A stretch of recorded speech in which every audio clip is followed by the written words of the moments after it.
सभी को अयोध्या धाम के एडवोकेट शिवम पांडे की तरफ से नमस्कार। साथियों, मैं advocate Shivam Pandey high court आप लोगों को EWS के 69,000 शिक्षक भर्ती के संबंध में बताने के लिए आज इस वीडियो के माध्यम से उपस्थित हुआ हूँ। चूँकि डबल बेंच में आज दिनांक 18 मार्च 2024 को सीरियल नंबर 8 पर 262/2024 Shivam Pandey and others versus state and others लगा हुआ था 8 नंबर पर। चूँकि फर्स्ट राउंड में सरकारी अधिवक्ता मौजूद नहीं थे तो सेकेंड राउंड में रिवाइज लिस्ट में जब आया तो 11:07 पर केस शुरू हुआ और 11:53 पर केस ख़त्म हुआ है। तो साथियों, बीच का अंतराल आप लोग जोड़ सकते हैं। चूँकि शुरुआत बेसिक शिक्षा परिषद के जियो से हुई है और उसके बाद 8/1/2018 के जियो से स्टार्ट करते हुए 5/12/2018 का जियो, 22/12/2018 का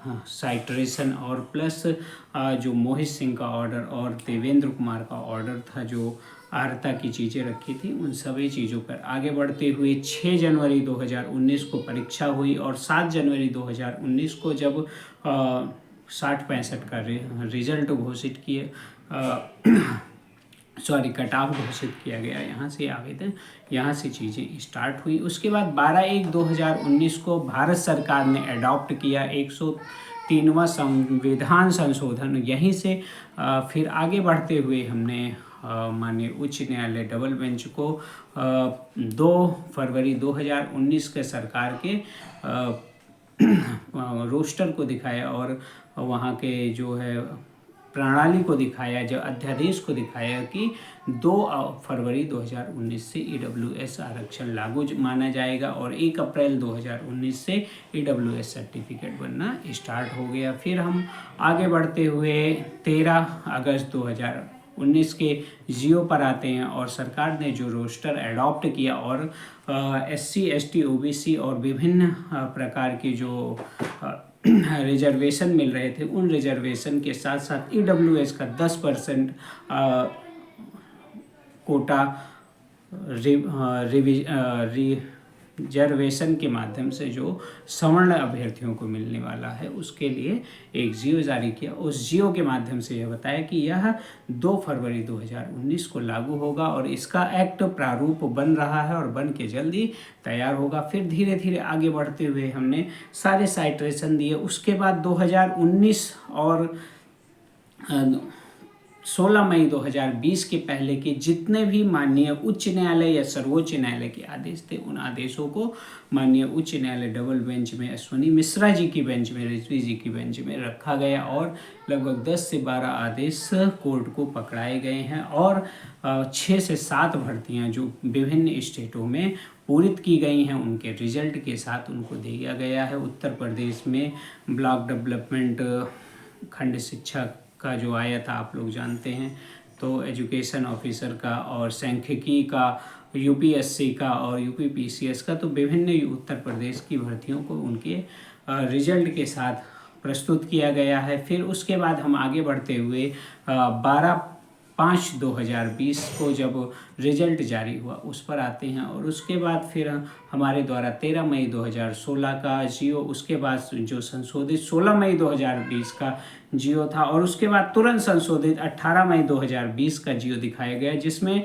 साफ साफ लिखा था सभी आर्यताएँ 26 मई 2020 को पूरी होनी चाहिए और रिजर्वेशन और शैक्षिक अर्हता नोटिफिकेशन के जियो के साथ साथ 26 मई 2020 के पहले की होनी चाहिए, साफ साफ लिखा था। इन सभी चीज़ों को चर्चा कर रहे थे, तब तक स्टेट की तरफ से ये हुआ कि बहुत से ऐसे ऑर्डर्स हैं जिसमें 22/12/2018 रखा गया है। तब हमारे द्वारा राघवेंद्र सिंह का ऑर्डर 156/2019 और उसके सभी पैराग्राफ्स को जो इनिशियल रूप से सही थे उन पैराग्राफ को पढ़ के सुनाया गया। फिर रामशरण मौर्य जो कवर्ड करता है राघवेंद्र सिंह का आदेश, माननीय सर्वोच्च न्यायालय के आदेश को भी वहाँ पे प्रस्तुत किया गया और प्रस्तुत करने के साथ साथ माननीय उच्च न्यायालय एकल बेंच के आदेश को पढ़कर सुनाया गया कि 16 मई 2020 को ही यह भर्ती एकल बेंच ने भी माना है कि स्टार्ट हुई है।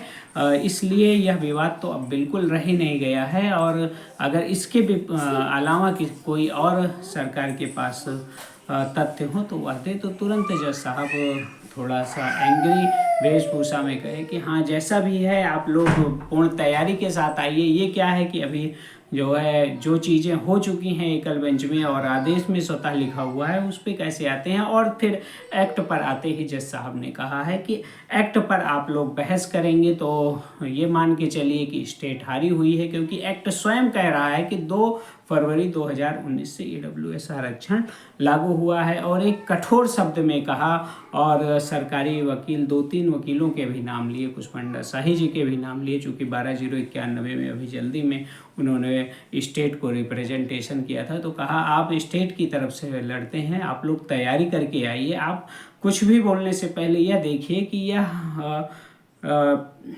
2 जजों की पीठ है, तो इसलिए आप जब भी कुछ बोलिए तो जो धरातल पे हो, जो सही हो, उसी को बोलिए। तो इन सब चीज़ों को देखकर लगा कि और तुरंत हमारी याचिका अलाउ कर दी। पहले दिन क्या होता है, या तो याचिका खारिज होती है या अलाउ होती है। अलाउ का मतलब यह है कि हम अपने पथ दृष्टि से और अपनी चीज़ों को लेकर जो गए हुए थे वो पूर्णतः सत्य है। साथियों, हमारे द्वारा कई स्टेट के ऑर्डर्स भी लगाए गए हैं और कुछ उच्च न्यायालय के आदेश भी हैं जो ईडब्ल्यूएस के लिए बहुत ही ज़्यादा महत्वपूर्ण हैं। हमने आज मानिए सर्वोच्च न्यायालय का जो आदेश था जनहित याचिका बनाम state of union of state union of India, तो इसका भी आदेश लगाया गया। उसमें विभा मखीजा जी ने जो हम लोगों की तरफ से बहस किया था उसको भी उसमें लिख कर आया था 69,000 शिक्षक भर्ती में भी पीड़ित हैं, तो उसको भी पढ़ाया गया। तो हमारी तरफ से जो तैयारी की गई थी बिल्कुल एकदम सटीक की गई थी और बहुत अच्छी तैयारी की गई थी। हमारे दोनों सीनियर हमारा पूरा साथ दे रहे हैं और 101% साथियों, मैं अपने विश्वास से कहता हूं कि केस मैं ना हारा था ना हारूंगा। सिर्फ और सिर्फ मुझे 2 कदम पीछे सौरभ श्याम शमशेरी जी के आदेश ने ढकेल दिया था, लेकिन नई ऊर्जा के साथ मुट्ठी भर साथियों के साथ मैं 2-2 सीनियर के साथ डबल बेंच में पुनः प्रस्तुत हुआ हूं। और आज खरे साहब ने कहा हमारी भी अपील्स आ रही हैं और हम इस पे आर्गूमेंट करेंगे और कुछ फैक्ट ऐसे हैं जो फैक्ट माननीय न्यायालय को, ऑनरेबल कोर्ट को हम दिखाएंगे, जिसके कारण से इन अभ्यर्थियों के साथ 4.5 साल का जो दुराभाव हुआ है और इन्हें 3 साल से नौकरी से वंचित रखा गया है, जिसके साथ ही इनके लिए कुछ सुखद आदेश आने की संभावना है। और जज साहब ने भी कहा कि 3.5 साल से ये लड़के सिर्फ और सिर्फ इसलिए दौड़ रहे हैं कि भर्ती कब की है, जबकि ऑलरेडी कवर्ड है राघवेंद्र सिंह के ऑर्डर से कि यह भर्ती आफ्टर रिजल्ट के बाद है। और 6 जनवरी 2019 का जो एग्ज़ाम था वह सिर्फ और सिर्फ रिक्रूटमेंट प्रोसेस के लिए एक एलिजिबिलिटी टेस्ट था। मतलब एक सहमति जज की भी मुझे देखिए, इस आधार पे मैं कह सकता हूं कि आने वाली 28 तारीख को, साथियों अभी आदेश नहीं आया है जज साहब का, लेकिन 28 तारीख उन्होंने बोला था, सुनाई पड़ा था। चूँकि अश्विनी मिश्रा जी थोड़ा धीमे धीमे बोलते हैं, इसलिए थोड़ा सा मुझे ये था कि पता नहीं क्या बोले हैं। लेकिन वहाँ पे हमारे सीनियर्स और सीमान सर और जो है उनके जूनियर्स ने कहा कि नहीं 28 आपने जो सुना है वह सही है। तो 28 मार्च को पुनः यह केस लगा हुआ है और सरकार को अंतिम अवसर लगभग दिया है। क्योंकि अब सुनवाई में कोई और तथ्य निकल के आ जाए और डेट लग जाए, बात अलग की है, लेकिन यह मामला जल्द से जल्द निस्तारित होता हुआ मुझे दिख रहा है। अश्विनी मिश्रा जी की बेंच अभी अप्रैल में भी रहेगी, तो मुझे लगता है 10 से 15 अप्रैल के पहले ही यह मामला डिसाइड हो जाएगा और एक बड़ी उपलब्धि हमें प्राप्त होगी।